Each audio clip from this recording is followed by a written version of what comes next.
இரண்டு எண்களின் LCM 2079, HCF 27.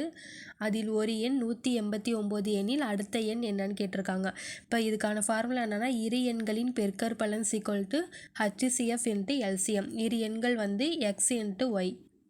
இப்போ வந்து அதில் ஒரு எண் வந்து 189ன்னு கொடுத்துருக்காங்க. அப்போ X வந்து 189, Y தான் வந்து நம்ம கண்டுபிடிக்கணும். HCF வந்து 27 × LCM வந்து 2079. இப்போ Y தான் கண்டுபிடிக்கணும். Y = 27 × 2079.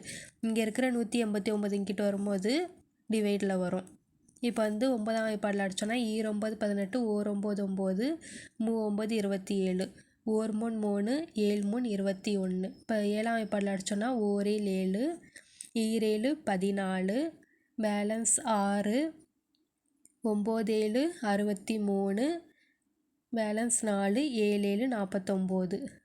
இப்போ Y = 297. அதாவது அடுத்த எண் வந்து 297.